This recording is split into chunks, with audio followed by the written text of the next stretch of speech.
जी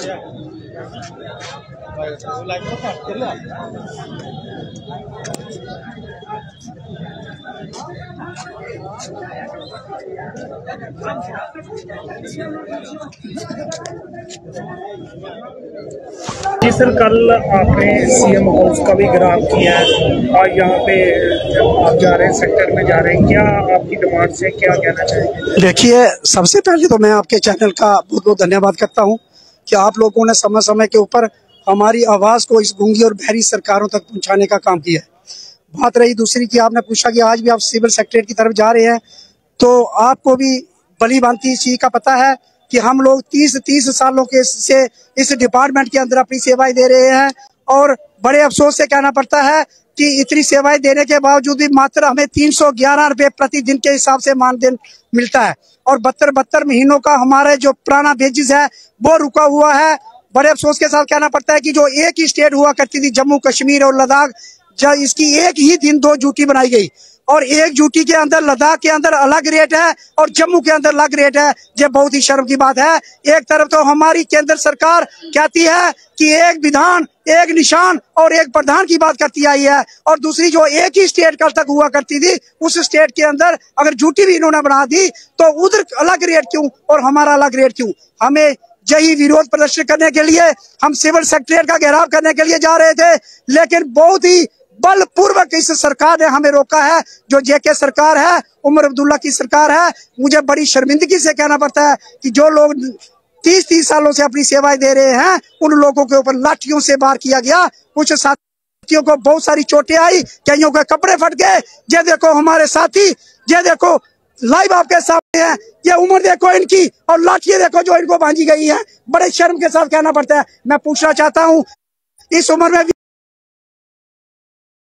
इन लोगों ने अपनी बेसिस बनाने के लिए हाउस में सभी लोगों ने अपने केवल जो है थपथपाए है। सभी लोगों ने सिफारिश किया कि एमएलए की सैलरी कम है, इनकी सैलरी बढ़नी चाहिए। एक प्रार्थना करना चाहता हूँ, इन लोगों से ये बात जरूर पूछिएगा कि आप लोगों का 2 लाख से 3 लाख से पेड़ नहीं बढ़ता। जो मेरे डेली वेजर साथी है 9,000 से किस प्रकार से महीने में इनका पेड़ बढ़ता होगा। कितने मेरे साथी सुसाइड का शिकार हो गए, कितने मेरे साथी आर्थिक तंगी की वजह से स्वर्ग सिधार गए हैं, उनके पास इलाज के लिए पैसे नहीं थे। देखिए, कोई बातचीत नहीं हुई। कल शाम को हमारा जो डेलीगेशन है 5 मेंबर डेलीगेशन, इसको चीफ इंजीनियर साहब ने बुलाया था।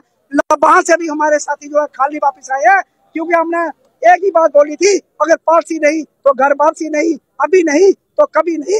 अब हम खाली घर वापस जाने वाले नहीं हैं।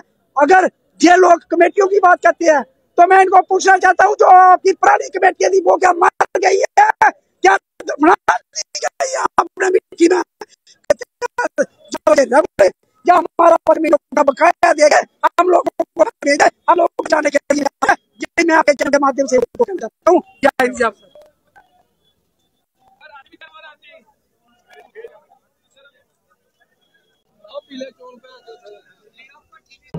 पिछले 3 साल से लगातार पीएचई का डेलीवरी सड़कों पे है और लगातार एजुकेशन का लड़ रहा है। और जब भी मौजूदा सरकार 24 में इलेक्शन लड़ने वाली थी, उन्होंने डेलीवरी का मुद्दा बड़ा हाईलाइट किया और डेलीवरी से वोट ठगा। वोट ठगने के बाद जब 7 मार्च को जब बजट आया तो डेलीवरी को निराशा लगी और 10 तारीख को जब डेलीवरी फिर सड़कों पे निकला तो लाठीचार्ज हुआ। उसी दिन ही एक कमेटी का गठन किया गया जो 6 महीने के बाद रिपोर्ट देगी। उस कमेटी को डेलीवरी बिल्कुल निकारता है, डेलीवरी को यम्प्ट करता है कि 10 साल पहले भी उमर अब्दुल्ला की सरकार थी कांग्रेस के साथ, तब भी इन्होंने कमेटी का गठन किया था और कमेटी का आज तक कोई अता पता नहीं रहा। एलजी सरकार ने भी एक कमेटी का गठन किया था, उसका भी कोई अता पता नहीं रहा। बीजेपी सरकार ने भी एक कमेटी बनाई थी जो सेंट्रल गवर्नमेंट को भेजनी थी, उसका भी ना कोई पता लगा कि कमेटी गई है, आई कहाँ है। मगर अब हम उसी के लिए कह रहे हैं कि इस कमेटी को हम निकारते हैं। हम रेगुलर पारसी पर लड़ रहे हैं, हमें कमेटियां नहीं चाहिए, हमें लॉलीपॉप नहीं चाहिए। हमारा जो गोल्डन पीरियड 20-20, 25-25 साल इस डिपार्टमेंट को दिया उसका हिसाब मांग रहे हैं और रेगुलर पारसी चाहिए हमें। अगर कमेटी का बेड करवाना है तो ले ड्यूटी के मुताबिक हमें तनख्वाह दी जाए, 72 महीने का बकाया दिया जाए। जो साथी हमारा रिटायर जा रहा है उस रिटायरमेंट को रोका जाए और जाते वक्त उसको कुछ ना कुछ दिया जाए। कभी साथी हमारे डेथ हो गई है, उनके बच्चों को भी रिलीफ दी जाए।